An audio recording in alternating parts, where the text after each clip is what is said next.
Hello friends, welcome back to our channel. তোমরা কেমন আছো? আশা করি ভালো আছো। আমিও খুব ভালো রয়েছি। এখন সকাল 6টা বাজে।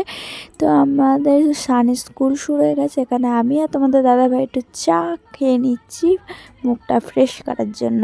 তো দেখো, আমাদের চা খাওয়া দেখে তোমাদের সানিও চা খেতে শুরু করে দিল। তারপরে চা ফা খাওয়া হয়ে গেলো, স্কুলের দিকে রওনা দিলাম আমাদের বিশ্বকর্মাকে নিয়ে। তো হাসি মজা করতে করতে সকালবেলা ঠিকই চলে গেলাম। প্রথম কয়েকদিন তোমাদের সামনে খুব কেঁদেছে, কিন্তু এখন আর কাঁদে না। দেখো, ক্লাসরুমে ঢুকিয়ে দেবো, কোনো বাচ্চা আসেনি ও ছাড়া, মানে ওদের ক্লাসে। অন্য বড় বড় ক্লাসের অনেক বাচ্চা এসে, কিন্তু ওদের ক্লাসের কেউ আসেনি। তো ওকে ক্লাসে বসিয়ে দিয়ে ক্লাস শুরু হয়ে গেছে এখন। তো আমি এখন বাইরে একা বসে রয়েছি, আজকে কেউ নেই, যেহেতু এটা হচ্ছে শনিবার দিনের ব্লগ। তো দেখো, এখানে ওই দাদাটা বসে রয়েছে, এছাড়া আমি আর কেউ নেই। তো এখানে দেখো আমার অবস্থাটা, ঠান্ডায় আমি জড়সড় হয়ে যাচ্ছি, আর সেরকম রোদ্দুরের তেষ্টাও নেই। এর জন্য টুপিটাকে পরে এখানে হাঁটাহাঁটি করছি। একদিকে ভালোই হলো, এক্সারসাইজও হয়ে যায়। এই মাঠটার মধ্যে রোল রোল করে রাউন্ড মারি। তো বাড়ি চলে এসেছি, তোমাদের সানের জন্য একটু ব্রেকফাস্ট করব। তো ব্রেকফাস্ট করে একবারে আলু আর সবজি কেটে নেব। তো কী রান্না করব না করব সবই তোমাদের সাথে শেয়ার করব। তার আগে আমার ব্লগটা যদি ভালো লাগে তাহলে একটা লাইক করে দিও। তো দেখো, তোমাদের সানিকে এইটা দেবো খেতে, মানে পাউরুটিতে জ্যাম লাগিয়ে। আর চাটা হচ্ছে আমার জন্য। তো ওকে জিজ্ঞেস করলাম, কী রে, তুই স্কুলে পড়াশোনা করিস না লাফালাফি করি? বলছে হ্যাঁ, পড়াশোনা করে এনেছি। তা আন্টিগুলো কেমন? বলছে আন্টিগুলো ভালো, কিন্তু বাংলা আন্টিটা খুবই রাগী। তো যাই হোক, এরকম কথা বলতে বলতে এখন আমি কাজগুলোও সেরে নেবো চাটা খেয়ে। এখন আমার না অনেক কাজ আজকে। তো এখানে দেখছো এক গামলা জামা কাপড় রয়েছে।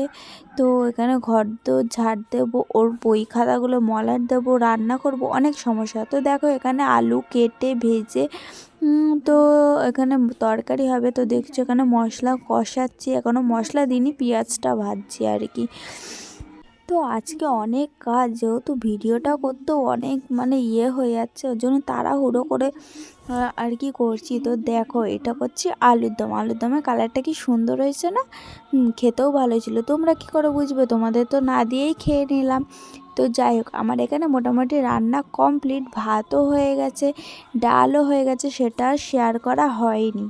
কেন বলো তো? যেহেতু বললাম না আজকে আমার অনেক কাজের জন্য তাড়াহুড়ো করে কাজগুলো সেরে নিয়েছি, কিন্তু ভিডিও করতেও তো অনেক সময় লাগে না। এইদিকে ভিডিও করতে গেলে আমার কাজগুলো পিছিয়ে যায়, একদিকে তোমাদেরও দেখাতে হবে, শেয়ার করতে হবে যে আমি কি করি সারাদিন, তাই না? তো দেখো, এখন ঘরদোর ঝাড় দিচ্ছি, যেহেতু সকালবেলা ভোরবেলা আমার ঘর মোছাই থাকে, মানে মুছে দিয়েই আমি ও স্কুলে যাই। তো ঘরদোর তো ঝাড় দেওয়া হয়ে গেলো, এই কটা বাসন রয়েছে, মেজে গ্যাসটাকে মুছে একদম সিধা জামা কাপড়গুলো কাচতে চলে যাব। এখনও কিন্তু জামা কাপড় কাচা হয়নি, কয়টা রয়েছে দেখতেই পাচ্ছ। তো এইদিকে আমি গ্যাসটা মুছে নিই ঝটপট করে।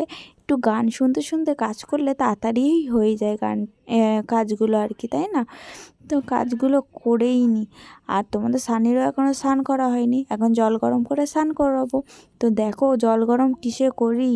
কেটলির মধ্যে জল গরম করি। তোমরা কেউ কি করো স্নানের জল গরম বাচ্চার? আমি মনে করি এইটাতেই আমার ভালো হয়, গ্যাসও বাঁচলো, কারেন্টও অল্প পুড়লো, তাই না? তো আজকের ব্লগটা এই পর্যন্তই। যদি ভালো লাগে তাহলে লাইক কমেন্ট সাবস্ক্রাইব করো, আর যদি না ভালো লাগে তাহলে কোনো কথাই নেই। টাটা, বাই বাই, সুস্থ থেকো, ভালো থেকো তোমরা।